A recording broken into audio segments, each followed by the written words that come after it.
Puji Tuhan, saudara kekasih dalam Tuhan, selamat pagi semuanya. Di dalam 1 Yohanes pasal 2 ayat yang ke-15 tertulis dengan jelas, "Janganlah kamu mengasihi dunia dan apa yang ada di dalamnya. Jikalau orang mengasihi dunia, maka kasih akan Bapa tidak ada di dalam orang itu." Dari ayat ini, saudara, telah menunjukkan dengan jelas bahwa mengasihi Tuhan tidak cukup hanya dengan pengakuan melalui mulut, bibir, lidah kita. Aku mengasihimu Tuhan. Tidak cukup, saudara. Bahkan keaktifan seseorang di dalam melayani pekerjaan Tuhan atau mengambil bagian di dalam pekerjaannya tidak cukup, saudara. Tetapi mengasihi Tuhan itu, saudara, harus berangkat dari kesediaan seseorang untuk tidak mengasihi dunia dan apa yang ada di dalamnya. Tidak cukup dengan pengakuan melalui mulut, bibir, lidah kita, aku mengasihimu. Tidak cukup dengan mengambil bagian dalam pelayanan pekerjaan Tuhan. Tentu sebagai pelayan, jadi pelayan gereja, menjadi penginjil, mendoakan orang, sakit disembuhkan, terikat dilepaskan. Tidak cukup demikian, saudara. Karena pada kenyataan dalam Matius pasal 7 ayat 21 ayat 20 sampai 23, Alkitab jelas menulis orang-orang yang memiliki karunia-karunia tersebut ternyata tidak dikenal di hadapan Bapa atau tidak dianggap sama sekali, saudara. Bukan berarti lalu kita tidak perlu melakukan pekerjaan Tuhan. Tidak cukup sampai pada hal itu, tetapi harus berangkat dari kesediaan seseorang untuk tidak mengasihi dunia dan apa yang ada di dalamnya. Tentu sebagai pelayan Tuhan, baik mengoreksi diri saya sendiri, bahkan melihat juga orang lain, kelas pendeta, banyak yang materialistis. Iya, banyak yang materialistis. Hamba Tuhan yang hidup dengan kemewahan juga bukan sedikit, banyak, saudara. Tidak mau menderita, itu banyak. Gereja-gereja yang penuh dengan kemewahan juga banyak, saudara. Tapi kelihatan melayani, tapi masih materialisme, saudara. Kehidupan yang hedonisme itu tidak sedikit yang melanda banyak orang Kristen. Dari cara penampilan mereka sudah menunjukkan bahwa ini adalah kelompok orang-orang yang hedon. Banyak orang kaya di negeri kita ini, tapi tidak hedon. Mereka mengasihi Tuhan, memikirkan pekerjaan Tuhan. Itu banyak. Tapi banyak juga, saudaraku, yang hedon. Bahkan orang yang hidupnya juga pas-pasan, hedon juga luar biasa banyak. Yang tidak punya apa-apa juga, memiliki niat dan gairah untuk hedon juga banyak, saudara. Ini mengerikan. Melayani tapi masih mencintai dunia. Masih mau mengharapkan sesuatu dari dunia. Masih bangga dengan apa yang dimilikinya. Saya pelaku di situ. Tapi sudah berubah dan bertobat, saudara. Banyak yang berasal dari dunia ini yang menjadi kebanggaan kita. Tidak usah jauh-jauh kalau kita kenal dengan pejabat tinggi. Kita rasa rugi kalau bertemu dengan beliau lalu tidak foto dan pajang di media sosial. Itu kebanggaan duniawi itu. Saya begitu dulu. Bangga kalau foto dengan menteri atau ketua dewan, bupati, wali kota. Bukan tidak boleh foto. Tapi kalau menjadikan itu sebagai nilai diri, kebanggaan, saya kenal pejabat ini loh. Kamu apa? Siapa kamu? Itu kejahatan yang terselubung. Lalu kita pajang di media sosial. Ya enggak salah juga saudara. Tapi kan yang menentukan kan isi hati. Karena Allah menyelidiki hati manusia. Dia tidak menyelidiki bagaimana pelayananmu. Bagaimana gerejamu. Tapi menyelidiki hati manusia.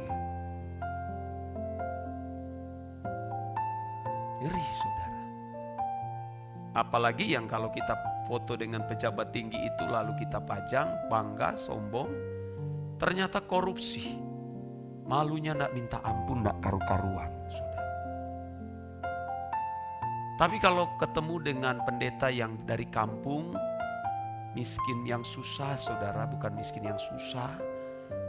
Karena melayani pekerjaan Tuhan, malu foto dengan begitu. Dengan pendeta yang dari kampung yang susah. Tapi kalau foto dengan pendeta besar, bangga.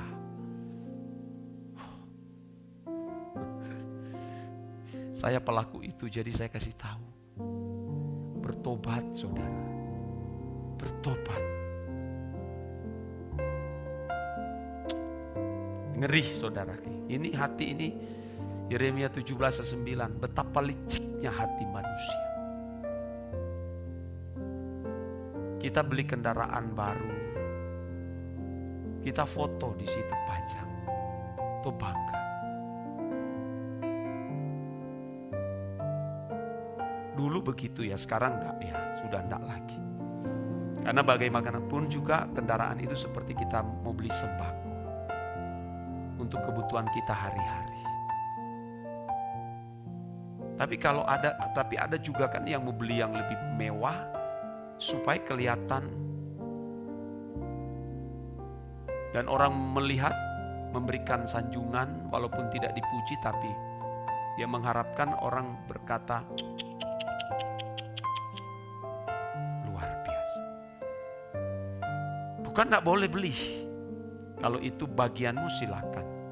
Kalau pengusaha ya harus supaya menjaga performance dapat dipercaya. Tapi kalau hanya untuk supaya dikatakan sudi belehep. Apa itu sudi belehep? Supaya dibilang hebat. Wah, itu jahatnya itu di hadapan Tuhan. Apapun kebanggaan-kebanggaan kita di dunia itu tidak berasal dari Allah. Ayat pasal 66, ayat 16 dikatakan begini. Sebab semua yang ada di dalam dunia, semua yang ada di dalam dunia yaitu keinginan daging, keinginan mata, serta keangkuhan hidup bukan berasal dari Bapa melainkan dari dunia. Kalau ayat selanjutnya, dan dunia sedang lenyap oleh semua itu. Tapi orang yang melakukan kehendak Bapa lah yang dibidik oleh Tuhan. Jadi jangan merasa sudah mengasihi Tuhan dengan keaktifan kita dalam pelayanan, termasuk saya sendiri. Kalau hanya untuk supaya mengumpulkan banyak subscriber, banyak viewer, itu jahat di mata Allah. Setiap kita tahu, ini masih mau cari kesombongan. Itu penyakit-penyakit di dalam jiwa ini mau mesti mendapatkan pengakuan. Kalau saya sekarang saudara menjadikan ini sebagai sarana untuk saya memberitakan Injil. Karena saya mengasihi jiwa-jiwa saudara. Apapun saya korbankan. Bukan hanya tenaga, pikiran, perasaan, sampai apa yang kumiliki. Sampai rupiah terakhir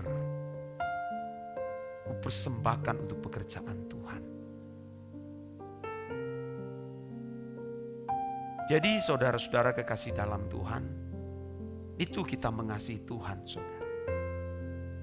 Tidak boleh mencintai dunia dan apa yang ada di dalamnya. Kalau seseorang memandang dunia dengan cara yang salah, pasti akan terbelenggu oleh keindahan dunia sampai pada level tidak pernah dapat dilepaskan lagi, saudara. Tanpa sadar inilah yang diupayakan oleh kuasa kegelapan, agar manusia menjadikan dirinya musuh Allah. Dia tidak akan pernah menjadi musuh gereja. Jadi sahabat gereja, oh iya, kaya, sukses. Tidak mungkin jadi musuh pendeta. Lah pendeta bergantung kepada mereka kok. Biar mereka korupsi, biar mereka hidupnya sembarangan, tidak perlu ditegur, firmannya juga standar. Jangan mengorek-ngorek dosanya. Tentu kita sebagai pendeta harus beretika dalam berkhotbah. Jangan menyebut nama. Ya kecuali hanya intermezzo saja bisa. Tapi kalau mau menyebut nama dia karena dia telah mengalukan dosa, jangan. Tapi firman harus tegas disampaikan. Harus disampaikan. Kalau tidak, dosa orang itu akan ditanggungkan kepada pembicara. Itu ngeri, saudara. Yakobus 4 ayat 4 dikatakan, hai kamu orang-orang yang tidak setia. Tidakkah kamu tahu bahwa persahabatan dengan dunia adalah permusuhan dengan Allah? Jadi barang siapa hendak menjadikan sahabat dunia ini, ia menjadikan dirinya musuh Allah. Makanya satu-satunya cara untuk terlepas dari belenggu dunia ini adalah yang pertama, saudara harus melekat dengan Tuhan. Ranting tidak dapat berbuah jika terpisah dari batang. Tidak mungkin berbuah. Itu Tuhan berbicara tentang anggur. Harus melekat dengan Tuhan. Yang kedua, mendengar firman Tuhan yang murni. Yohanes 17 ayat 16-17, mereka bukan dari dunia, sama seperti aku bukan dari dunia. Kuduskanlah mereka dalam kebenaran, firman-Mu adalah kebenaran. Jadi kalau mendengar Injil yang salah, bukan Injil yang salah, Injil yang kurang tepat atau Injil yang lain, tidak pernah dikuduskan. Dan yang ketiga adalah hidup dalam kesucian agar dipimpin oleh Roh Kudus. Kalau orang tidak hidup suci, tidak mungkin dipimpin oleh Roh Kudus. Karena Roh Kudus itu Roh Bapa sendiri yang bersedia mendiami orang percaya. Dan yang keempat adalah tanamkan di dalam jiwamu atau di dalam jiwa kita bahwa kita bukan berasal dari dunia. Paulus katakan kewargaan kita di kerajaan Bapa. Ini menjadi pesan Tuhan bagi saudara sekalian. Amin. Mari kita